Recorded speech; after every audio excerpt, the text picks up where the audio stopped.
पूछे माटी बोले पौन, बूझ रे ज्ञानी मुआ है कौन। मुई सुरत बाद हंकार, ओहो न मुआ जो देखन हार। पूछे माटी बोले पौन, बूझ रे ज्ञानी मुआ है कौन। मुई सुरत बाद हंकार, ओहो न मुआ जो देखन हार। कबीर का कहा हुआ जे दोहा ऐसे कह सकती हूँ कि मेरे को बहुत ज़्यादा पसंद है। आज हम कल की बात पर आते हैं। कल ऐसा पल था, वो ऐसे लगता था कि जैसे वाकया ही पल रुक गया और पल को ब्याहने के लिए कोई युग आ गया। इतना मंडल सजा हुआ लगा, कुदरत ऐसे मंडल बन चुकी थी कि ऐसा लगा कि बस जैसे कोई जहाँ पर कोई अजीब बहुत ही अद्भुत घटना ने वापरना है। उसके बाद मैं प्रोग्राम करके घर चली गई। उसके बाद मेरे को याद आया जब मैंने किताब लिखी थी पुंगरते एहसास। उस किताब में मैंने लिखा था, आज ऐसा मौसम है मेरे चार सफेरे। आज मैं एक ऐसे मौसम में घिर गई हूँ, मेरे को ऐसे लगता है कि जैसे ये पांच तत्व का जो पसारा है, ये पांच तत्व मेरे शरीर को बयाने आए हैं और मेरा शरीर, मेरा जिस्म तैयार हुआ है अपनी इस बारात के लिए। उस वक्त मैंने ढूंढना शुरू किया कि जो मेरा अनुभव है, जिसको मैं कहती हूँ कि ऐसा लगता है कि ये पांच तत्व का पसारा, ये जो दिखाई देती है ब्रह्मांड, ये सभी मेरे जिस्म को बयाने आए हैं। कल था कि मेरे पल को बयाने आया है युग, इतने सालों के बाद। इतने साल पहले, तकरीबन 20 साल पहले मेरे में था, ऐसा अनुभव था कि जैसे ये पांच तत्व का पसारा मेरे जिस्म को बयाने आया है। उस वक्त मैंने धार्मिक किताबें पढ़नी देखनी शुरू की कि मेरे जैसे अनुभव का किसी ने जिक्र किया है। उसका जिक्र किया था कबीर ने। कबीर का श्लोक है जो मैंने पहले कहा है, पूछे माटी बोले पौन। मिट्टी पूछती है और हवा आवाज देती है। पूछे माटी बोले पौन, बूझ रे ज्ञानी मुआ है कौन। कौन किसकी मौत होगी? अगर तू ज्ञानवान है, तू बता किसकी मौत हुई है। बूझ रे ज्ञानी मुआ है कौन। मुई सुरत बाद हंकार। पहले हमारा जो चारे चुफेर ध्यान जाता है, वो सुरत हमारी जो चारों तरफ घूमती फिरती है मन के जरिए, पहले वो खत्म होगी, वो मर गई।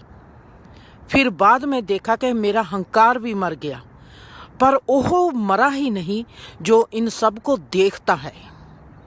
मुई सुरत बाद हंकार, ओहो न मुआ जो देखन हार। उस वक्त से जो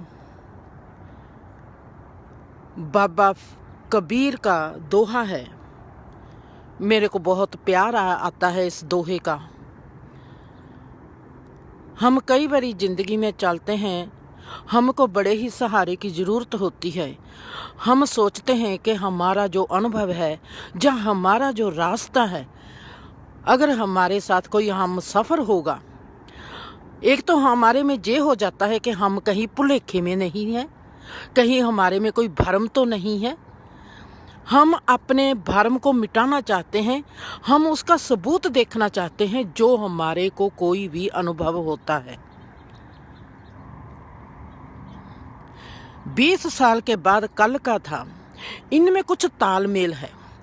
पहले जिस्म का वो पल था जहाँ पर ऐसे लगता था कि 5 तत्वों का जो पसारा है, जो वो बयाने आया है।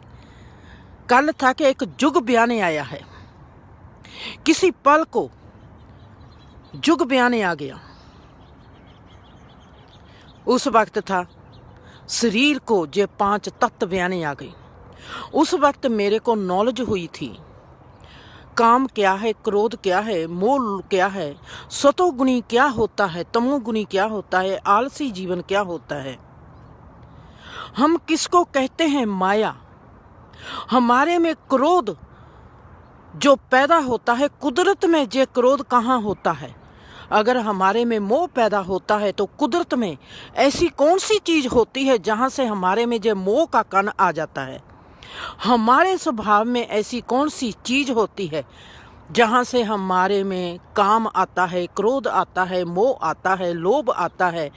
अगर हमने देखा कि हमारे में आज मोह नहीं है, उस वक्त कौन से तत्व का प्रभाव हमसे हट जाता है, कौन सा तत्व हमारा मित्र बन जाता है। अगर हम देखते हैं कि आज हमारे में लोभ नहीं है, उस वक्त कौन सा ऐसा तत्व है इस माया जाल में जो वो हट जाता है। ब्रह्म क्या है। उस वक्त जे नॉलेज मिली जब मैंने 5 तत्व का देखा कि पसारा ब्यावन आया है। मतलब कैसी रंगत चढ़ जाती है।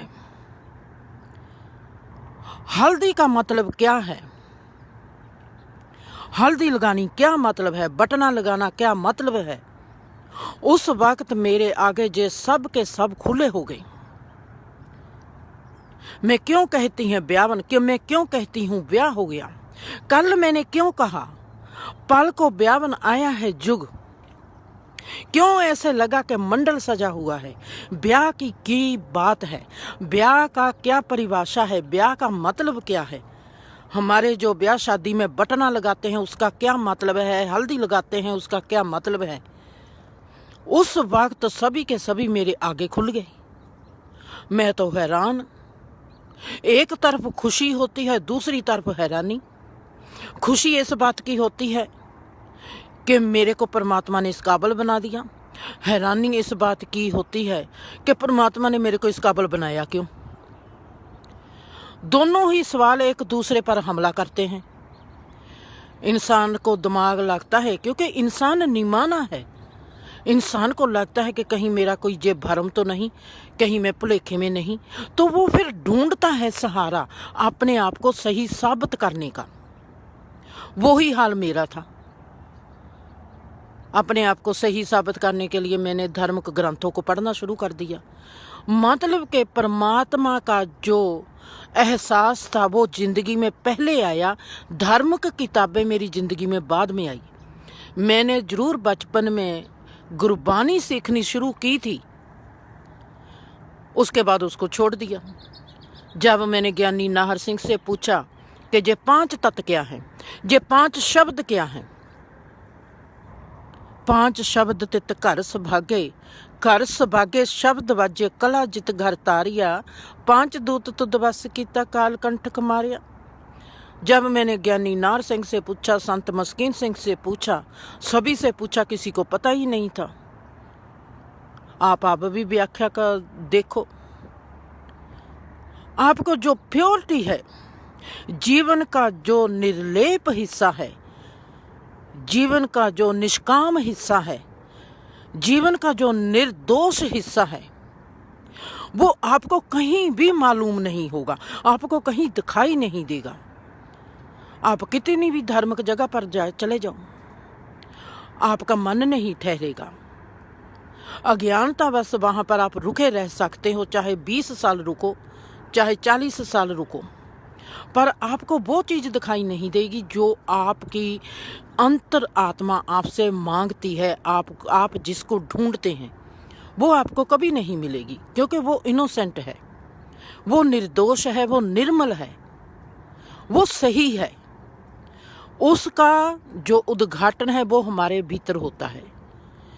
ब्रह्म, ज्ञान, धर्म और कर्म, इनका जो तीनों का लेखा जोखा है, उनको हम कहते हैं, इन तीनों का जो पसारा है, ज्ञान, धर्म और कर्म, इनका जो पसारा है, इसको हम कहते हैं ब्रह्म। ज्ञान से हमारे भीतर उपजती है कि हमने सुखी होना है, एक इच्छा, एक कामना पैदा होती है। ज्ञान हमारे को जाग लगा देता है, जैसे हम दूध को जाग लगाते हैं। ज्ञान हमारे को जाग लगाता है, हमारे में जतन आ जाता है कि हमने जतन करना है कि हम जिंदगी की इस चीज को प्राप्त करें।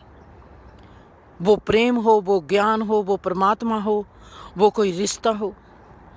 उसके बाद हमारे में जब हम जतन करते हैं तो वो जतन करना ही हमारा कर्म बन जाता है। जो कर्म होता है जो सदा ही क्रियाशील होता है, एक्टिव होता है। हम एक्टिव होंगे तो हमारे में गति पैदा हो जाएगी। जो भी चीज क्रियाशील है, जो भी चीज क्रियाशील है वो परिवर्तनशील है। मतलब कि जो हमारे एक्शन है ये परिवर्तन होते रहेंगे, ये बदलते रहेंगे। पर जो ज्ञान है वो स्थितिशील है। हम बदलते बदलते कभी उस पड़ाव पर जाएंगे, कभी उस पड़ाव पर जाएंगे, कभी उस पड़ाव पर जाएंगे। दिल्ली तो वहीं की वहीं रहेगी। दिल्ली को देखने के लिए हमारे को कभी यूपी से आना पड़ेगा, कभी राजस्थान से आना पड़ेगा, कभी पंजाब से आना पड़ेगा। दिल्ली कहाँ है? दिल्ली वहीं की वहीं है। जो ज्ञान है वो वहीं का वहीं रहेगा। शुद्ध जो ज्ञान है वो है ब्रह्म। ब्रह्म की प्राप्ति हमको होती है 3 हिस्सों में से, धर्म, ज्ञान और कर्म, जिसको गीता में कहा गया है कर्म जोगी, ज्ञान जोगी और भक्ति जोग। ब्रह्मा के जो 3 है, ब्रह्म जो पसारा है हमारे चारों तरफ, इसको हम 3 रूप में देख सकते हैं। मैं देखती थी जो भी हमारी परिवर्तनशील क्रिया है, जो भी हमारी क्रिया है जो सदा ही परिवर्तनशील रहेगी। जो भी चीज परिवर्तनशील है, हमारे एक्शन सदा ही परिवर्तनशील हैं। सो हम जो हमारे एक्शन है जो परिवर्तनशील है, इसको हम कहेंगे माया। इसको नाम दिया गया है माया। जो चीज होती है फिर चली जाती है, जो चीज दिखाई देती है फिर चली जाती है। ऐसे ही हम जाते हैं दूसरे गहरे डिमेंशन में। गहरा डिमेंशन क्या है? हमको संसार दिखाई देता है। संसार है क्रियाशील। इसमें हम चाहे धर्म का काम करें, चाहे हम वहाँ पर ज्ञान का कर्म करें, चाहे जहाँ पर हम किसी कर्म का, सेवा का कर्म करें, ये सब जो हमारे जिस्म में ज्ञान है वो हमारे जिस्म में कहाँ ब्रह्म बन जाता है। जो इस संसार में ब्रह्म है वो कहाँ है? वो इस ब्रह्म संसार में कहाँ है? वो ब्रह्म, वो हमने देखना है तो कैसे देखेंगे? धर्म देखना हो तो कैसे देखेंगे? कर्म देखना हो तो कैसे देखेंगे? हमारा धर्म, हमारा कर्म, हमारा ज्ञान व्यक्तिगत डिफरेंट है। संसार का ज्ञान, संसार का कर्म, संसार का धर्म संसारी स्टेज पर डिफरेंट है। अब वहाँ आगे की स्टेज आती है। आगे की स्टेज है हमारी जे ब्रह्मांड। ब्रह्मांड जो है इसके भी 3 ही हिस्से हैं, ज्ञान, धर्म और कर्म। हमने इन तीनों स्टेजों पर तीनों चीज़ों को जानना है और हमने देखना है कि ये जो कुदरत है हम कहते हैं कि हमारे स्वभाव में ही काम, क्रोध, मोह, लोभ, अहंकार हैं। हमने देखना है कि अगर जे एक वक्त आके जो जे हमारी कुदरत है जे भी माया बन जाती है। जैसे हमारा शरीर माया बन जाता है, शरीर दिखता है हमको, जो चीज होती है जब हम उसमें होते हैं वो हमको लगती है कि ये ही असली है, ये वास्तविक है, ये सही है, ये पवित्र है। हम उसको सच मानते हैं। जिस चीज को भी हम सच मानते हैं जब उसमें हम गुजर रहे होते हैं। मैं शरीर में से